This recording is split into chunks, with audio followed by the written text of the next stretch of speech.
ICT endorse and outdoors. अब एक बात तो हमें ये तय कर लेनी चाहिए कि आईसीटी इंडोर्स के ऊपर तो बहुत सारी हमने बात कर ली, क्लासरूम में किस तरह से यूज़ करना है, स्कूल में किस तरह से इंटीग्रेट करना है, इंक्लूसिव स्कूल के कंपोनेंट्स आईसीटी के कौन से होते हैं। So rather we are going to talk more about how to use ICT outdoors.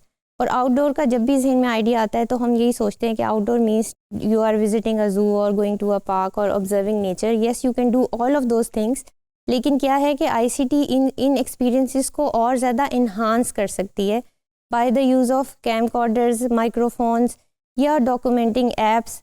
कुछ चीज़ें ऐसी हैं जो अभी हम इस मॉड्यूल में देखेंगे कि किस तरह से जो बच्चों का आउटडोर एक्सपीरियंस है उसको आईसीटी कैसे और ज़्यादा इन्हांस कर रही है और ज़्यादा उनके लिए प्रोडक्टिव और इंटरेस्टिंग और फन बना रही है।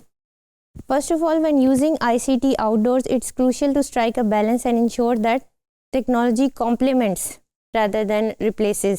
ये बहुत इंपॉर्टेंट है कि आपने टेक्नोलॉजी को एज अ कॉम्प्लीमेंट्री टूल के तौर पर यूज़ करना है rather than रिप्लेसिंग टूल के तौर पर।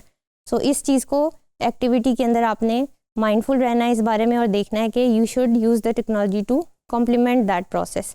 एडिशनली आपने कुछ फैक्टर्स आउटडोर आईसीटी जब आप यूज़ कर रहे हैं तो आपने ब्राइटनेस के, स्क्रीन ब्राइटनेस के, आउटडोर विजिबिलिटी क्या है, अगर कोई कैमरा है तो वो उस पर उसकी विजिबिलिटी फैक्टर कैसा है, protection of devices from other elements, जैसे कि कुछ डिवाइसेस ऐसे हैं जो कि सर्टेन वेदर के अंदर ख़राब हो जाते हैं या किस तरह से आपने उनको हैंडल करना है। एज अ टीचर आपने इन सारे फैक्टर्स को देखना है जब आप आउटडोर्स आईसीटीज़ यूज़ करेंगे।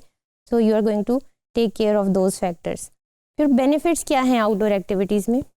पहला बेनिफिट तो ये है कि जब आप आईसीटी को आउटडोर यूज़ करवाते हैं बच्चों को तो उसका इम्पैक्ट और तरह का होता है। क्लासरूम के अंदर there are walls, they are in a room, उनके पास एक लिमिटेड स्पेस है, वो वहीं पर मूव अराउंड हो सकते हैं। अगर आपने आउटडोर मूवी मेकिंग या कोई फोटोग्राफी कॉन्टेस्ट जो है वो इस तरह का करवाया है तो उसके लिए क्या है कि उनके लिए रूम ऑफ नेविगेशन और ऑपरेशन जो है वो बढ़ जाता है, उनकी बाउंड्रीज जो हैं वो थोड़ी सी ब्रॉड हो जाती हैं और उसी तरह से जो थिंकिंग है, कॉग्निशन है, उसके ऊपर भी इन चीज़ों का ये इफ़ेक्ट आता है कि the child is able to independently explore and navigate the ideas और इस तरह से बेहतर आउटकम्स जो हैं वो हमें प्रोड्यूस होते हैं।